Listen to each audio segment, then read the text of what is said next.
welcome to Weapons of Meme Destruction Podcast episode 200, baby. We haven't been canceled yet. 200. 200. We don't keep it 100 on this show. We keep it 200. 200. Welcome. For those of you that are first timers, double welcome, I guess, to you. And for those of you long timers, thank you for coming back. Yeah, triple welcome. Thank you for coming back. Thank you for all the friends and family you've told about the Sane Space and helped grow this little thing that we try to bring high quality to you every Friday now at 6 p.m. Eastern Live. You can find this episode and all episodes on any podcast catcher. Just search Weapons of Meme Destruction, and you can get the video on YouTube, Rumble, Odyssey, and X. You can get the latter of those three. You can get live, and then you can get the recordings after the fact on all four platforms. David, we're talking about happy things this week. This is a celebration episode. What better for a nice round number like 200 to start celebrating? Yeah. First of all, I'm going to put out a little disclaimer. Homeboy didn't fall asleep until about 3:30 last night, so I'm running on about 3 hours of sleep. So I'm going to be sharp as a tack tonight. So you might need to pick up a little bit of the slack on your end. You're going to be sharp as the leading edge of a bowling ball. I'm going to be as sharp as Biden was last night. Anyway. Yeah. Well, not 3 o'clock, but if it makes you feel a little better. Yeah. We signed off from each other at about, 11? I didn't actually get to bed until like 12:15 because we have to stay in studio to wait for it to upload. Yours was done.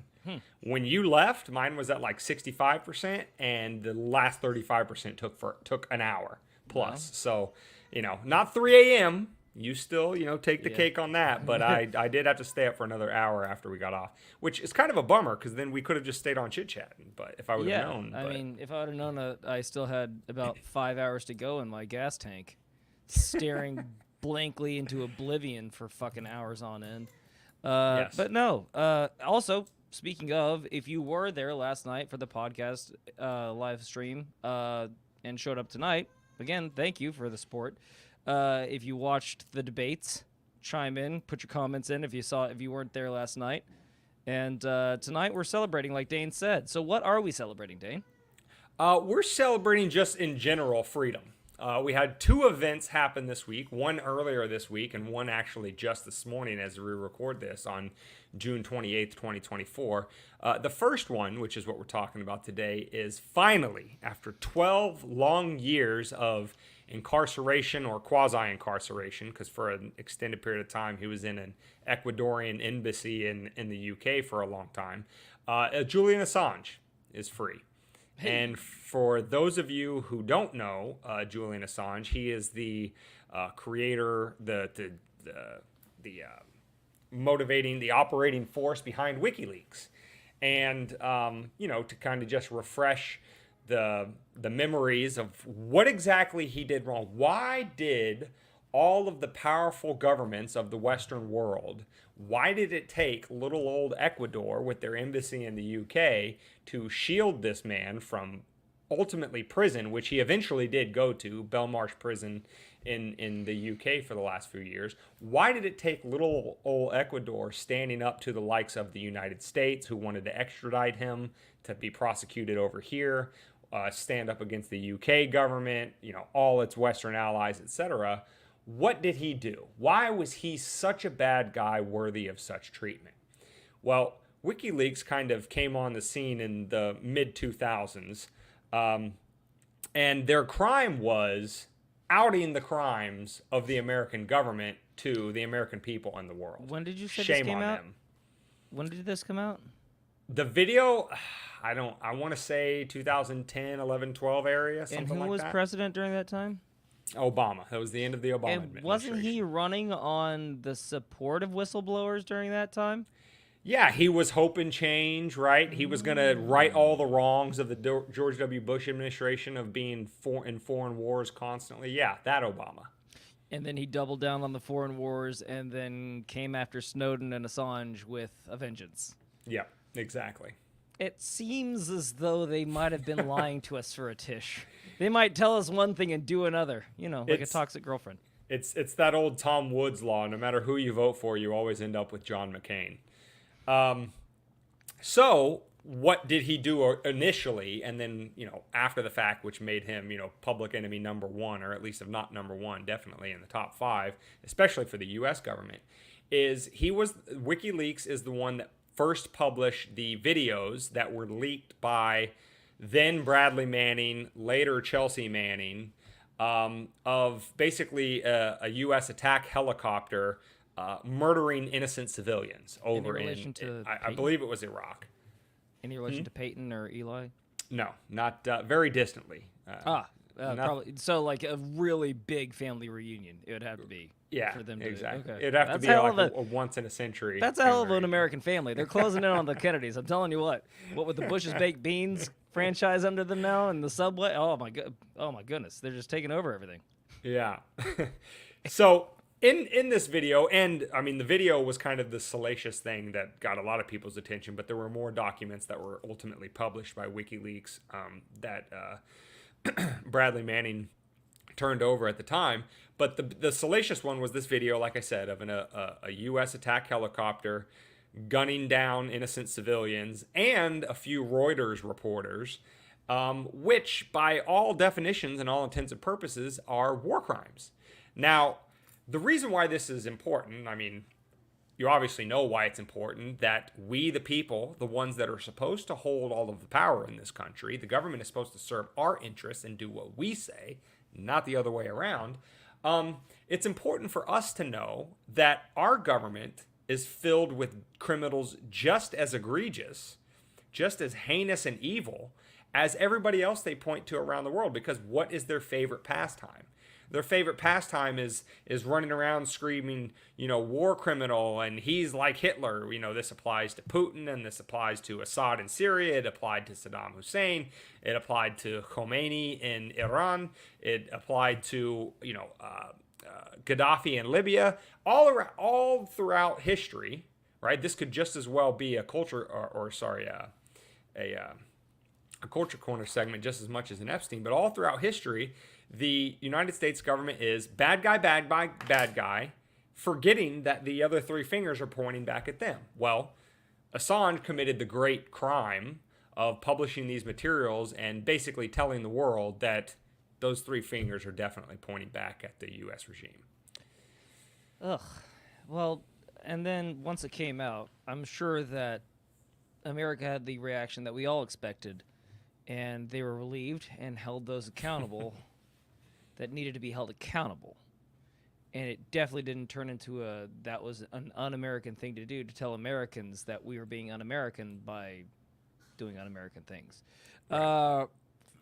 That just sounds like old-fashioned government to me. It just sounds like, we're playing the game.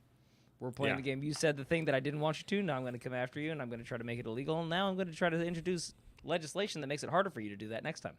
Of course. And here we are. Now they're trying to take away our First Amendment, I believe, which, I mean, if you're trying to take away the 17th or the 18th, the one that are way down the list, I think that's like you can't pick up groceries on Wednesday. That's fine. You could take that one. But freedom of speech is kind of the whole goddamn point of this country. And he should be allowed to say what the fuck he wants to say, especially if it's something that, is pertinent to all of us. Exactly. We're conducting our business. Go ahead.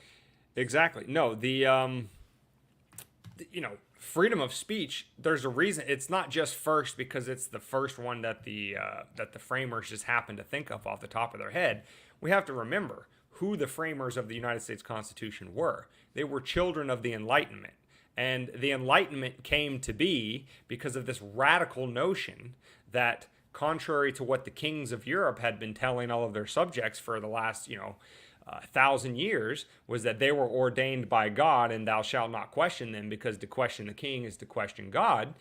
The Enlightenment came out of the idea that, no, the fundamental aspect of what it means to be human, what separates us really from the animal kingdom, is our capacity for reason, our capacity to think through things on our own and come to our own conclusions, notwithstanding what other people may tell us. We take in the evidence, the information, we reach our own conclusions.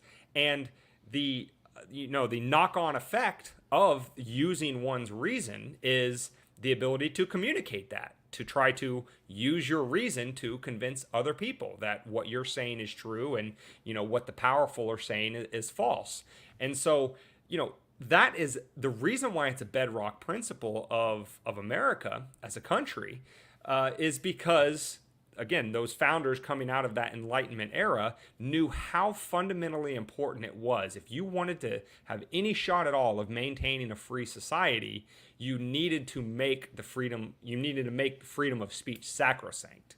And, when somebody like Assange comes along and exercises that, which, again, in terms of what he actually did, keep in mind, they kept this man incarcerated for 12 years for publishing. Again, he didn't generate this information. He didn't engage in mis or disinformation. He didn't even break into an illegal place to get the information. Correct. And he didn't steal it. It was given to him by somebody else. So what somebody in the regime might want to say about Bradley Manning giving him the stuff, to begin with, is neither here nor there. That's a separate issue.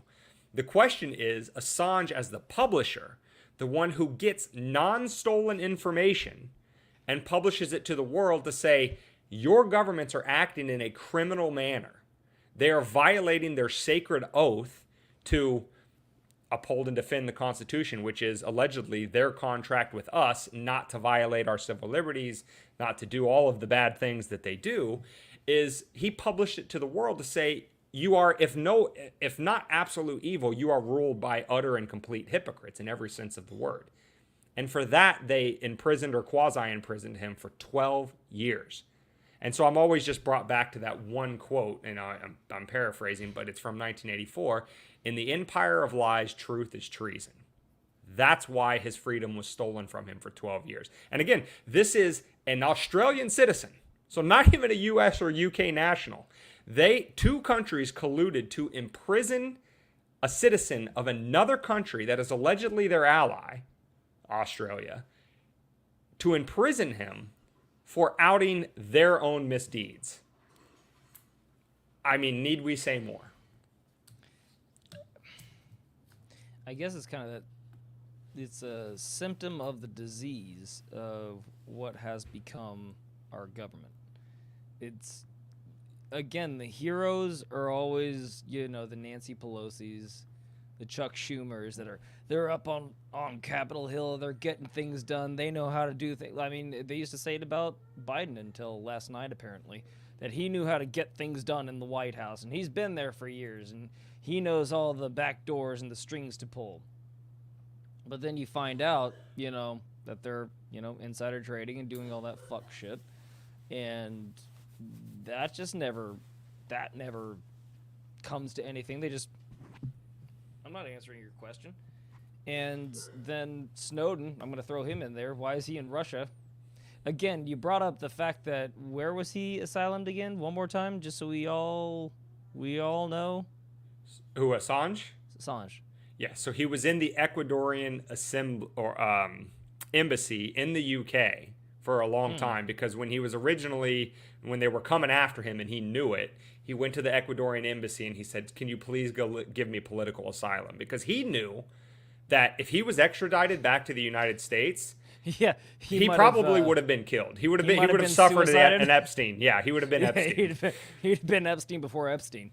So the Ecuadorian embassy granted him asylum. He stayed in the Ecuadorian assembly. I keep saying assembly. Embassy for several years, and then I don't remember the exact exchange about when he was transferred from that embassy, and then he was housed in Belmarsh prison in the UK for the last however many years. Right. And then basically what happened was he was in prison for a long time. The United States government was still trying to extradite him. As of a few months ago, they were still trying to extradite him, but they lost that case in front of a UK court. So he stayed in Belmarsh prison, and then in an about face, the United States government all of a sudden comes up with a plea deal that says, listen, and I don't know the specifics of it, but they said, listen, if you cop to this lesser charge than what we want to charge you with under the Espionage Act, you'll basically just get time served, which means the 12 years that you've spent is all the prison time that we're going to ask of you. So what that effectively means is you're free as of today. And that's why he was freed this week, and he was put on a plane back to his home country of Australia, which is where he is now. So it was Ecuador that shielded him from us. And then who's shielding Snowden from us? Russia. Russia. Mm-hmm. So Russia is softer on whistleblowers than America is. Or you could look at it as we are as aggressive at whistleblowers as Russia is. Yes. That's probably a more accurate way to do it, because they probably aren't very nice to their own whistleblowers. Well, that guy that was poisoned somehow in Britain, Great Britain in the park, you remember that? Navalny, He just somehow woke up dead someday. It's interesting how that works. So, in the land of the free and the home of the Whopper, it just seems like it doesn't, like the things that should be pretty prevalent, telling the truth, being honest, being upfront. It's not the nomenclature of the day, unfortunately. So, yeah. Until said point, just lie your ass off, and you'll probably succeed over here. How about that? Yeah. And, what I thought was an friendly interesting message from your boys at WMD Podcast. What I found actually, just a small little detail, but one that in the bigger picture, it's kind of important, and it's kind of a big, middle finger to the establishment is, I forget, I think it was like $500,000 or whatever it was to get the plane that took him back from the UK to Australia privately. And the person who put up for that was an anonymous Bitcoiner. So basically one of these Bitcoin whales, these people that have tons of Bitcoin and then therefore, millions and millions, if not billions of dollars. I don't know. I haven't seen the reporting on which specific wallet and stuff like that. Not that the person would be named, but to see like how much money in terms of Bitcoin is actually in that wallet, is that a Bitcoin whale basically put up the money to get Assange back home. And the reason why that's obviously important in terms of the big picture is, these are very closely aligned interests in the sense that Assange stands, if for nothing else, the proposition that the people are entitled to information about their own governments, especially when their governments are violating their own laws, the laws that they would, throw their own citizens in a cage for and throw the key away. And then Bitcoin is, as we talk about on this podcast and in everywhere else that you hear Bitcoin talked about, at least in a positive fashion, it is the destabilizing technology to the global banking cartel that keeps all of us essentially financially enslaved. And so for those two to come together in this sort of, as the episode segment, indicates, let freedom ring, this is people that are standing on principles of freedom, of free exchange, of voluntarism, coming together and giving a big middle finger to the regime that is really in its death throes. But yeah, and it's interesting that I kind of wanted to bring that up too. Do you feel like there's more of a drive nowadays to appease more people by doing the right thing? Because wasn't that one of the big libertarian problems when Trump left office the first time, is that he didn't pardon Assange and he didn't pardon Snowden and Ross Ulbricht, yeah. Right. And I couldn't remember the third one. But and now the White House is deciding right before the election that they're going to start doing the things that we wanted them to do 20 years ago. Yeah. Well, you bring up a really good point, right? Because the timing is suspect, but suspect in a good way. And you know what? I'm going to throw kudos to the current Libertarian Party leadership, not the, throngs of delegates that, elected the abomination that is Chase Oliver to be its presidential nominee, but Angela McArdle, which is the chair of the Libertarian Party, and sort of that whole Mises Caucus wing that actually brought libertarianism back to the Libertarian Party, it's a contentious bunch. We'll just leave it at that. they like to throw bombs from time to time. But what her point was about inviting Trump to the Libertarian Party National Convention anyway was not just a simple matter of, which we talked about, was not just a simple matter of getting eyes on the party when it was, is typically irrelevant during election cycles, but also using the leverage, even as a minority party, even as a minority voting bloc within the broader political spectrum. Not many people self-identify as libertarian, but enough of a percentage, like we brought up in the 2020 election. Some of the, districts and states that Trump lost, the margin of victory between him and Biden that could have turned that whole state to him, the margin of victory was the amount of people that voted for the Libertarian candidate. And when you have that political reality on your side, if you're smart, if you are calculating and being transactional with these two bigger parties, you can leverage that to have a much greater effect than your numbers would otherwise allow.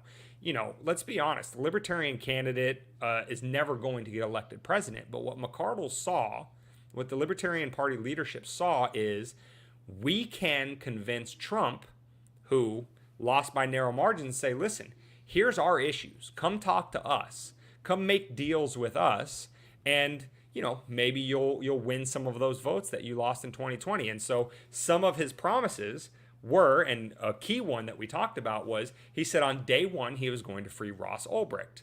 Now, he didn't mention Assange, but in terms of this whole hierarchy of Assange, Ulbricht, and Snowden, who does the regime in the United States hate the most?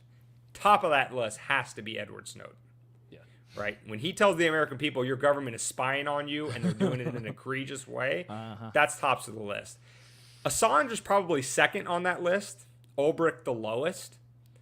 And maybe Ulbricht and Assange could be switched. Maybe Assange is the one that they hated the least of the three. Why don't you tell me what Ulbricht did? You haven't mentioned. Yeah, just a little quick one. Right. So Ulbricht was the architect of Silk Road, which was the first sort of online transactional website on the dark web that allowed people to exchange goods and services in cryptocurrency. It was the first kind of use case for Bitcoin. Now, some people would go on there, this is the dark web after all, and they would buy and sell drugs using Bitcoin and other cryptocurrencies. Some people were putting out contract hits and stuff like that. And so what they did is the wholesome stuff. They wrapped Ulbricht up in what some bad actors were doing with his creation and said that, well, he was involved in it. And they accused him of actually putting out contracts on other people, although that was never proven.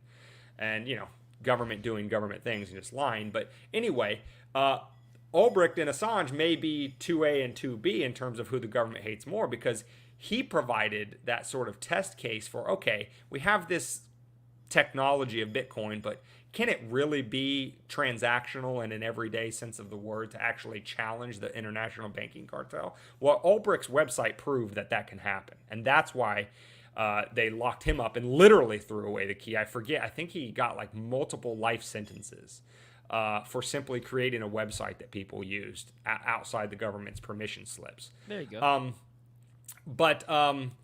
So, it's debatable as to who is the second most hated after Snowden by the U.S. regime. But if D.C. does nothing else, it's a constant, circle jerk of patting themselves on the back for things they don't deserve. So why can't the Libertarian Party get involved in that? And let's give them full kudos in saying they applied the political pressure to the Biden administration. Because don't get it twisted. The Biden administration is as regime as it gets, and there is nothing short of losing the next political election that would make them free somebody like Assange. They didn't do this out of the kindness of their hearts. And so they're not going to go all the way and free, drop the charges on Snowden or an Ulbricht, but they'll sort of kind of undercut, take the wind out of Trump's sails and say, we know another person you guys really like, it's an Assange, and he's kind of low-hanging fruit for us. He's already been in jail for 12 years, whatever. Let's go ahead and cut him a deal and set him free. Now, how much of the Libertarian Party's wheeling and dealing with Trump to get him to make that Ulbricht claim led to this? I don't know. But the fact that it came within a few weeks after Trump made that announcement, and that Biden's poll numbers are absolute shit, and that there are at least some libertarians out there who will be like, I'm one of them. I will give it credit where it's due. Freeing Assange is a good thing. even if it comes from the Biden administration. So let's give the LP and libertarians credit for A, keeping him on top of mind all this time he's been in prison, but B, working the political system in a very transactional nature to try to, punch above their weight class and get, innocent men freed. Listen, if we could start figuring, and it couldn't be too hard because I don't think politicians are really that smart. If we could start pitting these sons of bitches against each other every now and again, it would behoove us, instead of us getting, the muddy waters and chasing our tail for no goddamn reason. Maybe we should start, getting them to chase their tail every now and again. If we truly do hold the power in this country, let's get those assholes, doing our actual errands, like they're supposed to be doing. Anyway. Right.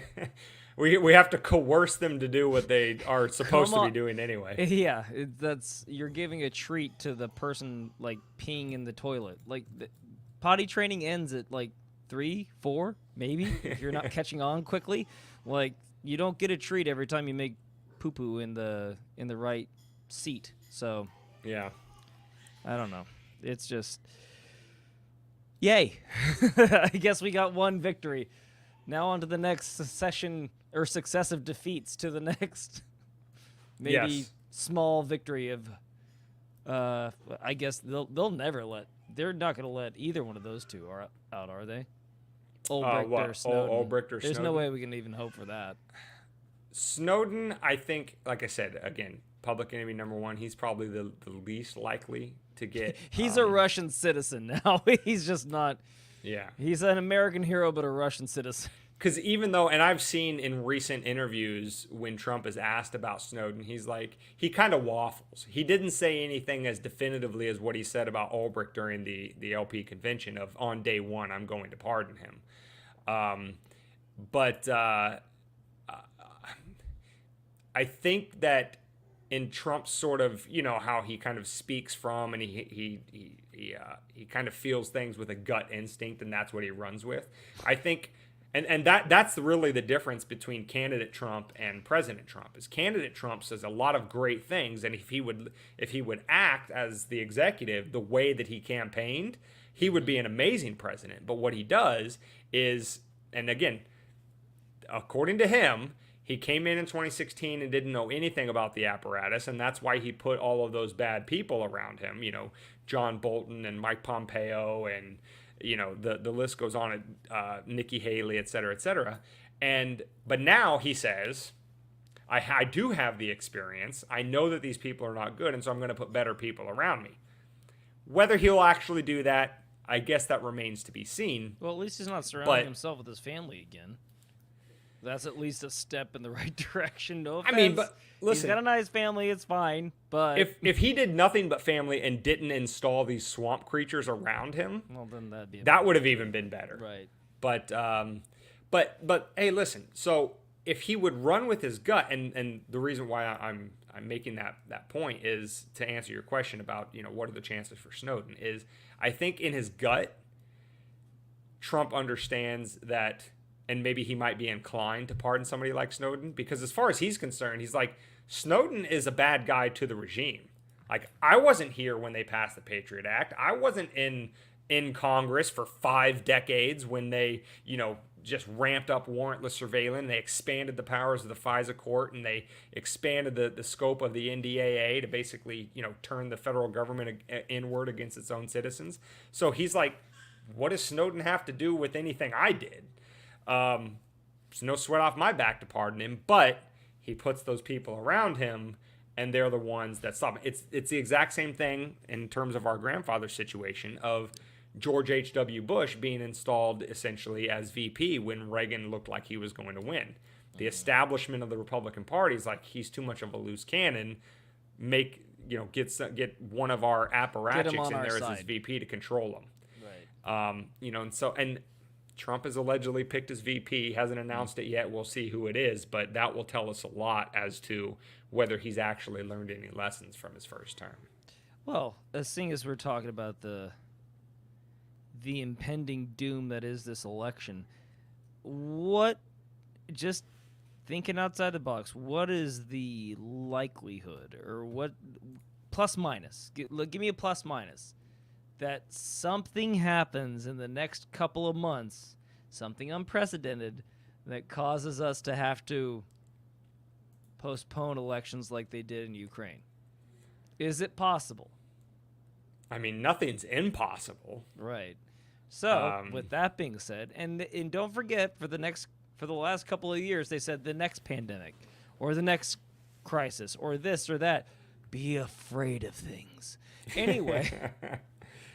Yeah. So that gets my little, I'm not going to even call it a thinking cap on, but just a tinkering cap on.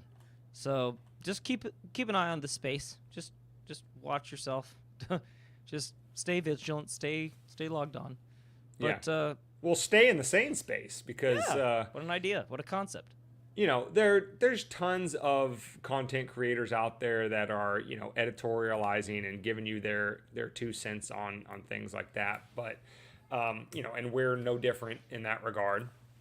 But I would hope that our long-term listeners and viewers already know this. And if you're new here, go track one of them down and ask them, or jump in the comments and see.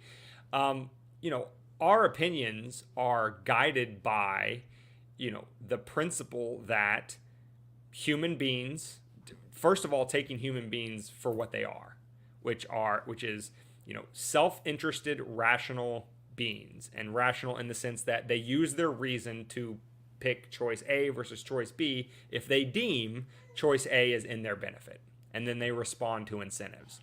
And using that framework, we then analyze the world, take in information about current events and who's doing what and what are their motivations, et cetera, to arrive at our own conclusions about what's happening today, why did it happen, what could potentially happen in the future, et cetera, et cetera. And so to the extent that we have an agenda, which everybody does, but to the extent that we have an agenda, it is trying to make sense of the world using our critical faculties to the best of our ability, understanding that there's tons of stuff hidden from us by the deep state. There's tons of information that we will probably never see in our lifetimes. But oftentimes, if you read between the lines or you pay attention to what they don't tell you, or sometimes even more importantly, pay attention to what they get outraged about versus what they don't get outraged about, you can kind of, form the outer edges of what's really going on. And that's what we're doing here on this podcast and in the sane space. To parlay that into something that happened during the debate last night, when they directly asked Trump, will you accept the results of a fair election? Major a fair implication. Election according to who? Exactly. Because remember, 2016, the election was stolen by Russia, and the Manchurian candidate got in office. And remember way back when they were still when we first started this podcast, a thing that we say here all the time is that the door always swings back twice as hard. So when you indicted him multiple times and try to find the Russian P-tape and try to find all that stuff and just kept calling him, the election was stolen, like that musician that eviscerated Pelosi at Oxford when he was bringing that up, populism, and he said, well, you guys said that the election was stolen back in 2016. She goes, it was stolen. And when she was off cuff, she couldn't help herself. Like, they can't help themselves. Yeah. So my point being is, like, stolen according to who? Like, it really seems to just turn out to be who's holding the power stick and who doesn't have the power stick. Who's holding nothing, going, well, we couldn't have lost because we're us and we're perfect. So it must have been something unruly over there. And basically, by the way, a thing that we brought up during the time too, remember during the last election when after all those mostly peaceful protests of the BLM, all these people started shuttering up their stores and started barricading their stores and their personal belongings and their houses and stuff for the results of the election. And we said beforehand, who do you think this is really for? And were those necessary? Who are they really afraid of losing or winning that election? Again, I posit to you, viewers, listeners, whatever you're doing right now, Those barricades, there was no rioting in the streets. Those boarded up windows didn't need to be boarded up, apparently.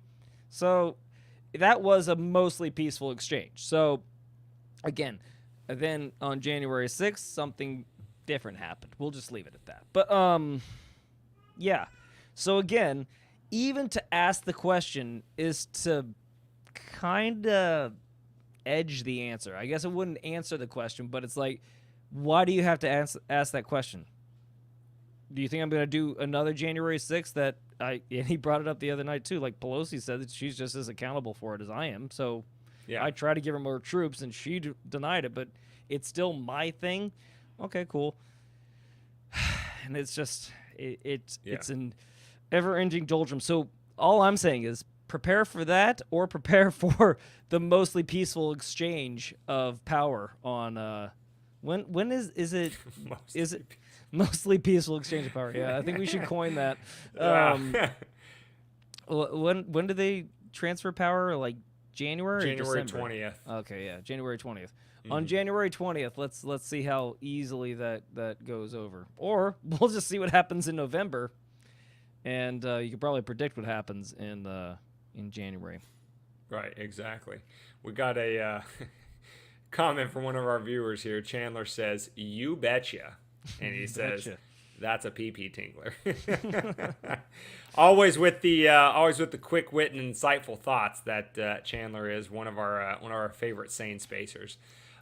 So with that being said, with the celebration of Assange being free under our belt, we now move to an event that actually happened earlier this morning. And this is a little bit into the weeds. I'll try to get a little bit, I'll try to explain it without getting too much into the weeds because it is a bit of, eggheadish lawyer stuff. But Chevron deference is dead. And Dane, what is Chevron deference? Chevron deference comes from. It's a part of it's right next to the vas deferens, right? Yes. The vas comes out of the left testicle, and then the chevron comes out of the right. Yeah, that's my dick joke for the day. That's a high. Hold on, timeout.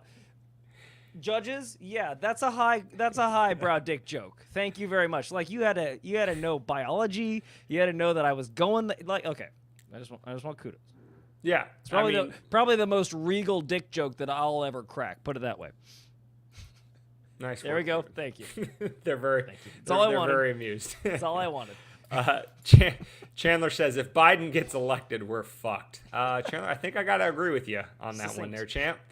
Yeah, very, very to the point. Well, shit, our podcast is over. So Chevron deference. All right. Basically, when Congress writes a law, they're supposed to, and if you'll go back to your Schoolhouse Rock, right? What is unique about the United States government that is supposed to ensure freedom? It has what's called checks and balances. The legislative branch, the executive branch, and the judicial branch are all supposed to be co-equal in terms of their power. And again, let's go back to a little bit of a history lesson. I promised I wasn't going to get in the weeds, but I promise you there is a point to this, and it's all required for the understanding. Pack your bags. We're going on a journey. Where did this concept of checks and balances come from? Again, out of that Enlightenment movement, the Founding Fathers realized that in the old days, the monarch was sovereign. Sovereignty is just a word that stands for universal power, unquestioned. The sovereign was literally judge, jury, and executioner. He made a pronouncement that said you did a bad thing. He said that you were guilty of the bad thing, and then he could execute you for the bad thing. All of that power resided in one person. And so what the founders said is, what we should do is we should separate that power into three parts: legislative, executive, and judicial, and give it to three separate branches of government, and they're supposed to be co-equal. They're not supposed to be more powerful than each other. They're supposed to serve different functions, but balance each other's power out. So they're all regional managers. They're not assistants to the regional managers. Exactly. Okay. So the legislature writes the laws. It basically says what is or is not permissible. The executive is supposed to enforce those laws. So the executive is not supposed to be the one writing laws. So every time you hear a libertarian object about a president that's issuing an executive order, which seems to be like he's making laws that carry the weight of law and that not being constitutional, that's what we're talking about. He's usurping the legislative function because the legislature writes the laws. The executive enforces the laws, and then whenever there's any ambiguity or dispute about what the law is or says or is supposed to accomplish, the judicial branch is supposed to work all of that out and figure out, okay, what did the legislature mean? How does this actually impact the rights of citizens, et cetera, et cetera. And when all of that is working just fine, you have a pretty good system. You have a system where the abuse of power is at least minimized to the extent practical. Now, Chevron, and sorry, before I go on, David, that is kind of like the Schoolhouse Rock, but a little bit more involved of an explanation. But that's the Schoolhouse Rock understanding that I think most American citizens have of the government structure within the United States. Anything I missed or anything that needs further clarification on that? You're consulting me on that particular? Well, sometimes I explain things and it's muddy. So no, that was succinct. That was point. That's exactly what it's supposed to be. And they're all supposed to get along with their little lunch boxes, and then they all ask questions, and then no conclusions are met unless all three have an agreement upon. That's supposed to happen. Right. That's all I'd say. Allegedly, that's the way it's supposed to work. Allegedly.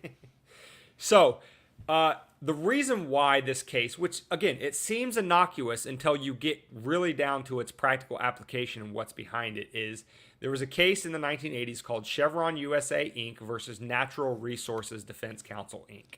Leave it to an oil company to fucking change policy in America. Jesus Christ. It's actually, no, they lost that case. They were the ones that were trying to say that this is a bad thing, and then the government won, and that's how we had this precedent that needed to be overturned this week. So what happened in that case? That there was an oil company involved in it. I didn't. Yeah. Well, they weren't fighting for the bad thing. They were trying to stop the bad thing. Now that's a first. I will say that. Usually that is a first. Yeah. So what happened in that case is the EPA, the Environmental Protection Agency, got some new legislation. I think it was like the Clean Air Act or something like that, which imposed regulations on Chevron, the plaintiff in this case, the petitioner. And the petitioner objected and said, no, the law as written by the legislature does not give the EPA to enact the regulation that it did, which impacts my business. My business is harmed because of what the regulatory body of the Environmental Protection Agency is doing, and they don't have the authority to do that because all executive branches like that reside in the executive branch of government. And so they don't have rulemaking, they don't have legislative writing authority. That needs to come from Congress. That was the argument. Well, the Supreme Court disagreed with that argument in that case and said that basically when the legislature writes any law and there's any ambiguity in the way the law was written or how it's applied, if the regulatory body that it applies to, so in this case the EPA, can interpret that ambiguity in a reasonable way, then it is not the role of courts to step in and say, I think I would have interpreted a different way. Essentially, it's abdicating it's abdicating the role of judges and of the judicial branch, which is, again, back to the co-equal, separation of powers. The judicial branch is supposed to step in and say, hey, legislature, you wrote this law this way. Here's why we think it's wrong. Or here's why we think it's unconstitutional. Or here's why we think you didn't have the authority to do that, et cetera, et cetera. And Chevron says, no, even if the legislature writes muddy laws, we aren't going to do our judicial function and try to analyze it and whether it's constitutional or not. And as long as the agency, the regulatory body, interprets it in a way that's at least reasonable, it might be wrong, it might be right, but it's not unreasonable, then we're just going to defer to that executive agency to interpret the law and apply the regulation however they want. Now, several problems with that, but David, before I get into them, isn't that kind of letting the kid decide his bedtime? That's exactly what it is. Yes. That's why we paid David the big bucks. To take all those words and right, let me just smush it on down for you. yes. Yeah. And again, now that we can agree on that, I've got a short little segment here. That's bad. That could lead to some very bad outcomes, I feel like. I feel like that kid's going to eat ice cream, too, before... And legislative branch number 2nd of the 3rd calling of the 5th person says that I get ice cream before I go to bed at midnight whenever I want to. Yeah. And I have a feeling that maybe some of those... Like I said, I'm sure it didn't take any time at all for money to find its way into those governing bodies to edge their bets a little bit and maybe get more favorable outcomes for certain people that might have had their feet to the fire otherwise. Am I wrong? We saw this. We saw this leading up to and through COVID about the revolving door between the FDA and the CDC and pharmaceutical companies. We saw it. We've always seen it in the revolving door the CDC between and the WHO. The military-industrial complex, Boeing, Lockheed Martin, Raytheon, and, Defense Department agencies and things like that. We see it all the time.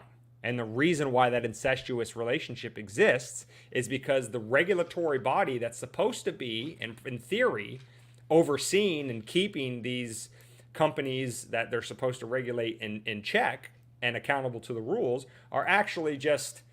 biding their time within the government agency, making a government paycheck. That's not impressive. But then if you do what, company A, B, or C does, you can get a sweet C-suite job on the other side of your government job and make a whole bunch of money. Well, and it's all part of the same puzzle when you're talking about Chevron. Well, thank God we dodged that bullet of pharmaceutical companies doing bad things. I know, right? Nothing bad ever happened there, or we had any poor outcomes there whatsoever. So I'm glad we nipped this in the bud before there were some real bad outcomes from this particular policy. Yeah. So after 40 years of this standing as precedent, you're probably thinking, well, Dane, what's the big deal, right? Okay. What is big deal? Maybe one of the 3 branches isn't doing what it's supposed to, right? The judicial branch abdicating its function to interpret legislation. But why is this so bad? Why is this so dangerous to the system of government that is supposed, again, keep in mind, the reason why the government is set up with checks and balances is to ensure freedom. That is the end goal. That's what we're all trying to do here. We're trying to make sure that one individual or group of individuals don't get too powerful. So, the reason why this is so insidious and corrosive to the entire 3-branch co-equal system of government is because it doesn't just abdicate the judicial authority. It also, to the extent that the judicial authority is taken down a notch in terms of its power, it increases the authority of the executive branch. Because if the legislature writes any old ambiguous law they want, then the executive agencies can just step in and interpret it as draconian as they possibly can to maximize their own power, their own control over whatever industry they happen to regulate.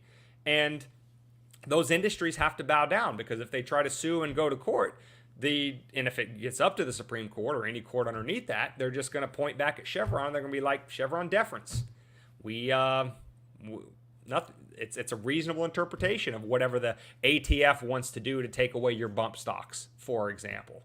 And there's nothing you can do about it. So the executive branch grows incredibly strong because the courts have abdicated their function. But it's not even just those two.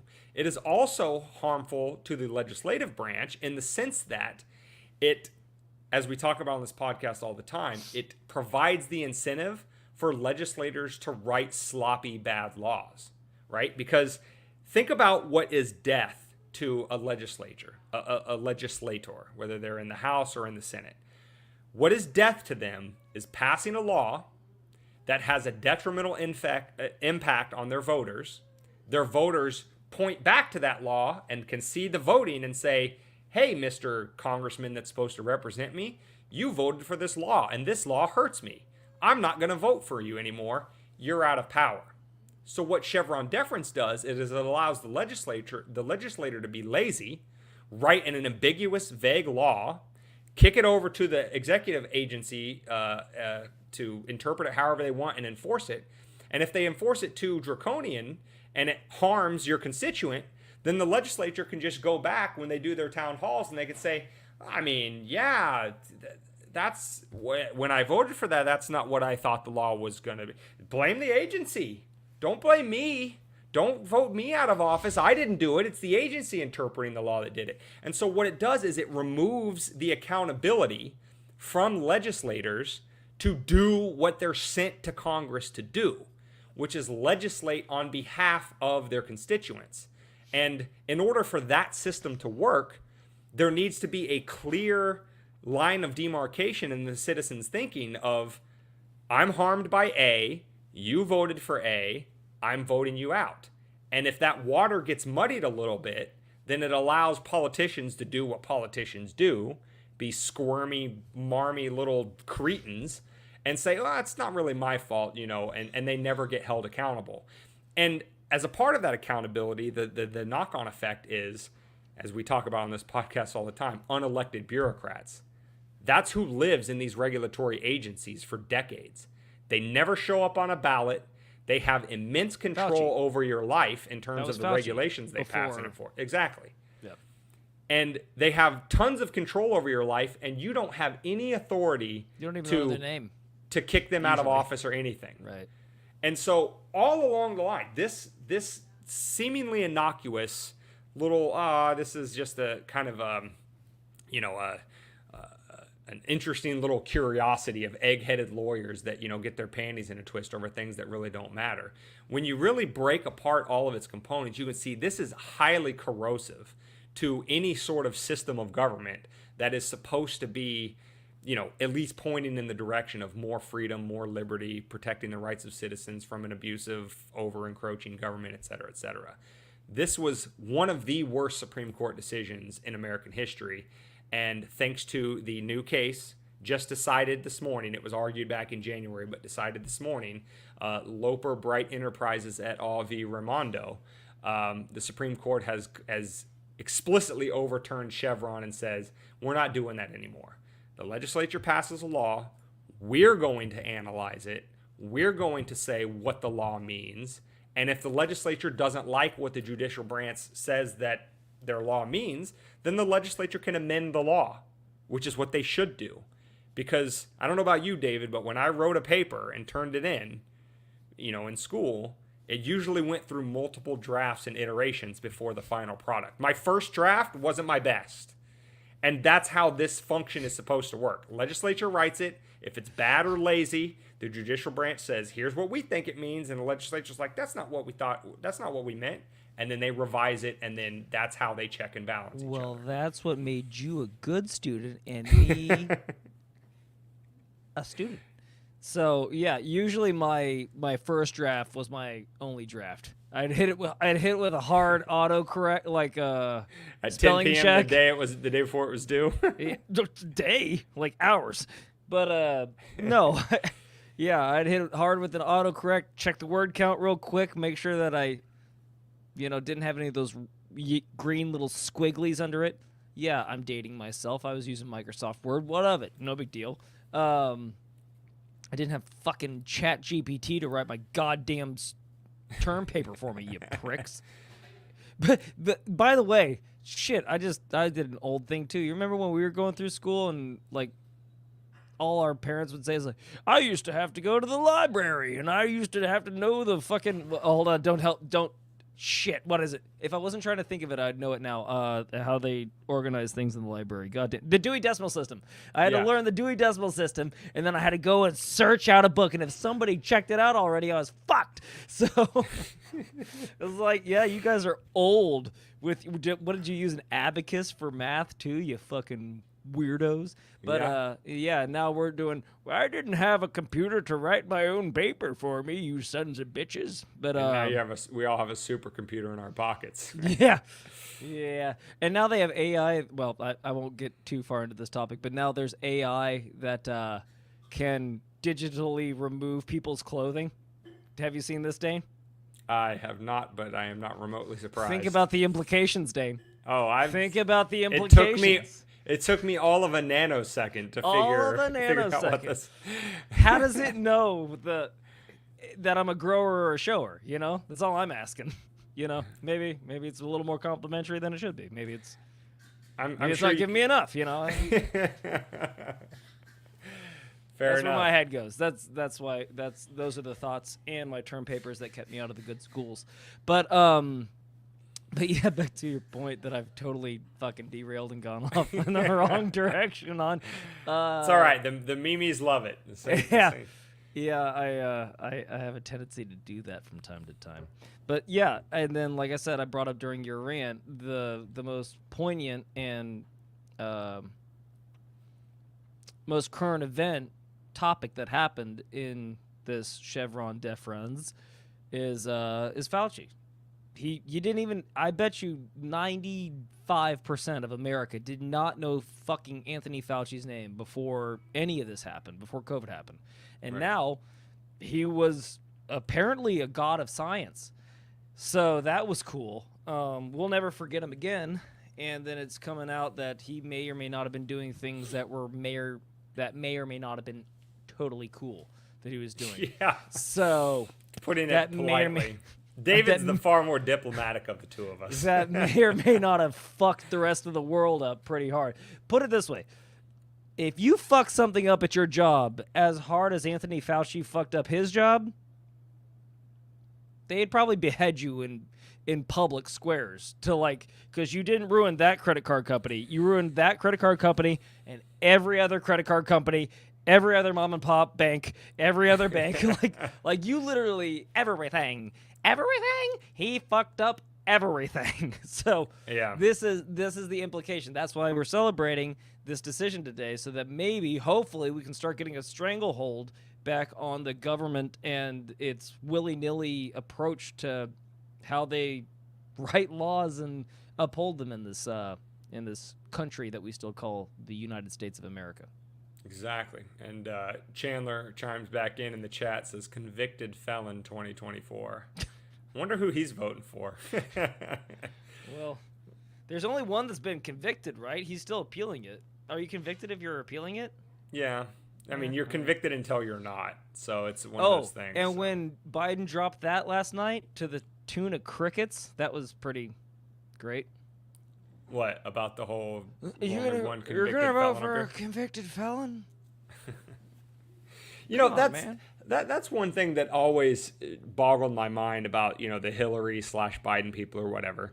They will just laugh all the way to the bank, talking about how Trump or anybody that's not in their camp, anybody on the right, so Alex Jones or Steve Bannon and all the people that are being prosecuted and having their livelihoods taken from them and all that kind of stuff. For doing the shit that they're doing. Yeah, and the Hillary and Biden people are always like, ha, ha, ha, they have convictions and we don't. We're like, you realize that's the point, right? You get it, right? What we're angry about is that you guys do the same shit or worse in most cases. What was Bannon's body count? And you never face any consequences. Was Bannon funding the Steele dossier? Yeah. Did Bannon destroy the hard drive of the emails that were questionable? Yeah. Did he do any of that? Yeah. When the court says, "Hey, turn over your hard drive." Did he kill Epstein? Did he kill Epstein? Oops, my hard drive fell into a hammer repeatedly until it doesn't work anymore. I killed a man, John. He kept running into my knife. Twice in the recovery room. Jesus. Oh, we're the man. assholes because we say things on a podcast. I got it. Yeah. I get it. You got to hold us accountable for our words, but they can't get it, won't spread it. Yeah. So anyway, big win for freedom. I know. Big up America. For any of you, up the population. For any of you, any of you that are here tonight and had the unfortunate, you gotta at least enjoy the train wreck that was last night's debate with us. So it was marginally better than it otherwise would have been. You might have been thinking after last night, we're in a lot of trouble. The empire is falling, and it is. But no matter how dark it may seem, there's always things to celebrate. And the freedom of Assange and the overturning of Chevron deference this week are two of those things. And, Every time I hear it, it's just... Here for us on episode 200, and by us, I mean all of us in the sane space, not just David and I. Yeah. Here for us for getting a couple notches in the win column for freedom. And let's keep going. Let's get many more. Well, let's keep the good times rolling on 201. But before we do that, let's tell them where they can find episode 200 of Weapons of Meme Destruction, Dano. You can find this episode at wmdpodcast.com/200. They can get the audio only on any podcast catcher. Just search Weapons of Meme Destruction. They can get the video on YouTube, Rumble, Odyssey, and X. They can link up with us on our private members only Facebook page at $5 a month or more of support. They can follow us on Instagram, X, TikTok, which are, by the way, our TikTok, for those of you that have been there for a while, the page has come back to life recently. We got up, I think, a little north of 10,000 people, and then we got nuked several times over there on TikTok. But we're back, baby. We're back and putting more content over there. So just search, all one word, all lowercase, Weapons of Meme Destruction. You'll be able to find us over there. But other than that, go to the website, WMDpodcast.com, join the email list to always stay in contact with the show. And other than that, like, subscribe, share anywhere you find us. Tell your friends and family about us. Get in the comment section as Chandler did on this episode. We appreciate you, sir. Do all of those things that, pump food to the algos and help the sane space grow a little bit larger one episode at a time. Very cool. Well, again, thanks for stopping by, San Diego. What's up? Sorry, one more thing. We will not be live next week. Apologies. Somebody has to go live their life. You piece of shit. I am out of town celebrating treason on July 4th and carrying over into the 5th. So I will not be able to be live. So we are going to pre-record episode 201. You will get it. It will come out at the normal time, 6 p.m. Eastern next Friday. But I just wanted to let you know it won't be live. Apologies. It's my fault. It's going to happen from time to time, but just wanted to let you know that ahead. And it might be my fault sometimes too, so don't get on his case. Yeah. But until a couple of weeks from now, we'll see you live in a couple of weeks. But until the next episode, stay safe, guys, and more importantly, stay free.